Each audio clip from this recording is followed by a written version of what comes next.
తిరుమలలో 5 డ్యాంలపై కేంద్ర జల సంఘం కీలకమైన సిఫారసులు జారీ చేసింది. ఈ డ్యాంల భద్రతతో పాటు భవిష్యత్ అవసరాలకు అనుగుణంగా వీటిని జల వనరుల శాఖ అధీనంలోనికి తీసుకురావాలని నిర్ణయించింది.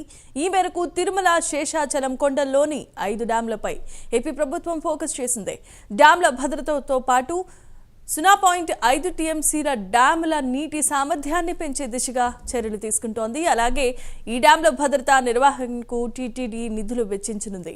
ఎంతో కాలంగా గోగర్భం, పాప వినాశనం, ఆకాశగంగా, కుమారధార, పసుపుధార డ్యాంలను టీటీడీనే నిర్వహిస్తోంది. ఇప్పటి నుంచి వీటిని ఏపీ ప్రభుత్వం నిర్వహించబోతోంది.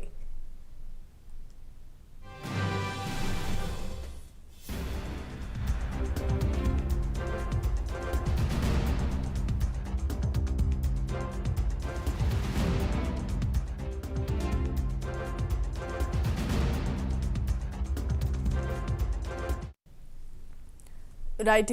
ఇప్పటి వరకు తిరుమల తిరుపతి దేవస్థానం నిర్వహిస్తున్న జల వనరుల శాఖను ఏపీ ప్రభుత్వం తీసుకోవటానికి ప్రత్యామ్నాయాలను సూచిస్తోంది. ఇదే అంశానికి సంబంధించి మరిన్ని అప్డేట్స్ ను తిరుపతి నుండి మా కరెస్పాండెంట్ హరిబాబు అందిస్తారు. హరిబాబు. Thank you Jemima. ఏదైతే తిరుమల తిరుపతి దేవస్థానానికి దేశం నలుమూలల నుంచే కాకుండా ప్రపంచవ్యాప్తంగా శ్రీవారి దర్శనార్థం వేలాది మంది భక్తులు ప్రతిరోజు తిరుమలకు వస్తుంటారు.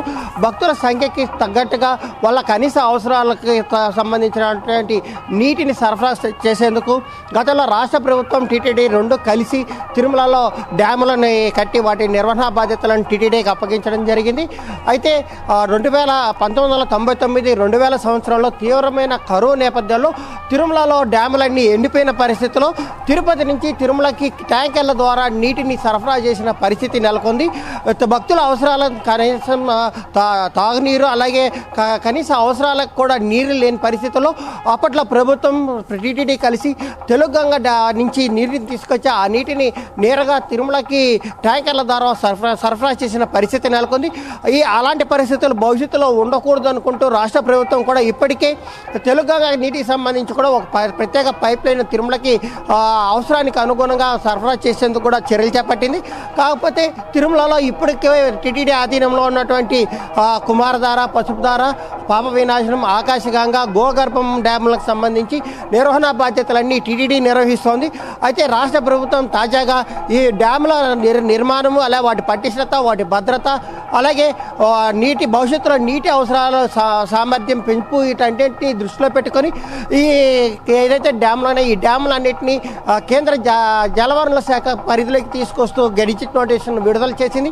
ఆ మేరకు టీటీడీ పాలక మండలి కూడా తాజాగా దీనికి సంబంధించిన బిల్లుపై కూడా పాలక మండలి కూడా తీర్మానం చేసింది.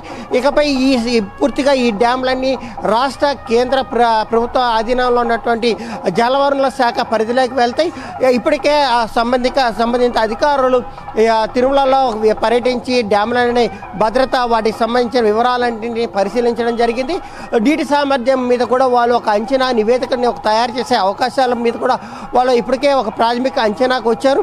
ఏదైతే కుమారధార సంబంధించినటువంటి ప్రాజెక్టుని కన్నా మరో 1.5 మీటర్ కన్నా ఎత్తు కన్నా పెంచుకోగలిగితే దాదాపు ఇప్పటికున్నటువంటి 0.6 టీఎంసీల సామర్థ్యం నుంచి దాదాపు 1 టీఎంసీ పైగా నీటిని నిల్వ చేసేదానికి అవకాశం ఉంటుంది. కాబట్టి ఆ దిశగా కుమారధారని ఎత్తును పెంచేందుకు ఎలా చేపట్టాలి, ఏం చేయాలి, దీనికి సంబంధించి ఎలాంటి వివరాలు నమోదు చేయాలి అన్న దాని మీద ఇప్పటికే కేంద్ర జలవనరుల శాఖ అధికారులు పరిశీలించి దానికి సంబంధించి నివేదిక తయారు చేసే ప్రక్రియలో ఉన్నట్టు మనకు సమాచారం ఉంది. ఆ మేరకు టీటీడీ ఏదైతే కేంద్ర జలవనరుల శాఖ ఇచ్చే నివేదిక ఆధారంగానే భవిష్యత్తులో కుమారధార ప్రాజెక్టుకి సంబంధించి 1.5 మీటర్ ఎత్తుని పెంచి ఆ నీటి నిల్వ సామర్థ్యం 1 టీఎంసీకి పెంచితే రానున్న 30 సంవత్సరాలలో భక్తులు తిరుమలకి పెద్ద సంఖ్యలో వచ్చినప్పటికీ కూడా వాళ్ళ అవసరాలకు తగ్గట్టుగా నీటిని నిల్వ చేసుకొని ఆ నీటిని సరఫరా చేసేందుకు అవకాశం ఉంటుంది. భవిష్యత్తులో తిరుమలలో నీటి సమస్య తలెత్తకుండా కూడా చర్యలు చేపట్టడానికి అవకాశం ఉంటుందన్న ఒక నివేదిక అయితే ఇప్పటికే ప్రాథమికంగా వాళ్ళు రాష్ట్ర ప్రభుత్వానికి టీటీడీకి ఇవ్వడం జరిగింది. ఆ దిశగా కూడా కేంద్ర జలవనరుల శాఖకు సంబంధించినటువంటి వాళ్ళు ఇచ్చే పూర్తి స్థాయి నివేదిక ఆధారంగా భవిష్యత్తులో ఈ ప్రాజెక్టుల నిర్వహణ కానీ, లేదంటే వాటి ఎత్తును పెంచడం కానీ, లేదంటే వాటి భద్రతకు భద్రతకు సంబంధించి అన్నీ కూడా రాష్ట్ర కేంద్ర జలవనరుల శాఖ పరిధిలోకి వెళ్తే ఏదైతే ఇప్పటికే శ్రీశైలం, నాగార్జున సాగర్, పట్టిసీమ, అలాగే సోమశిల ఇవన్నీ డ్యాములు ఉన్నాయో ఆ డ్యాముల తరహాలోనే వీటిల్లో కూడా రాష్ట్ర పరిధిలో ఉన్నట్టు ద్వారా భవిష్యత్తులో టీటీడీ మీద కూడా ఏదైతే నిర్వహణ బాధ్యతలు ఉన్నాయో ఆ భారం పూర్తిగా తగ్గే అవకాశం ఉంది. మరోవైపు వీటికి సంబంధించిన మెయింటెనెన్స్ కానీ లేదంటే వాటి భద్రతకు సంబంధించి ఎప్పటికప్పుడు నిపుణులు వచ్చి పరిశీలించి అక్కడ చేపట్టాల్సిన చర్యల మీద ఎప్పటికప్పుడు చర్యలు చేపట్టుకోవడం ద్వారా భవిష్యత్తులో ఏదైతే ప్రాజెక్టులకు సంబంధించిన భద్రతకు సంబంధించి ముప్పు లేకుండా కూడా చర్యలు చేపట్టడానికి అవకాశం ఉంటుందని చెప్పి రాష్ట్ర ప్రభుత్వం భావించి ఆ మేరకు వీటిలన్నింటినీ కేంద్ర జలవనరుల శాఖ పరిధిలోకి తీసుకురావడం జరిగింది. తాజాగా కూడా నిన్న జరిగినటువంటి పాలక మండలి సమావేశంలో పాలక మండలి కూడా అందుకు సమ్మతం తెలుపుతూ కూడా ఒక తీర్మానం కూడా చేసిన పరిస్థితి నెలకొంది.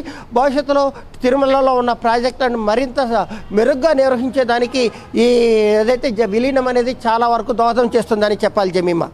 Right, thanks for the updates Haribabu.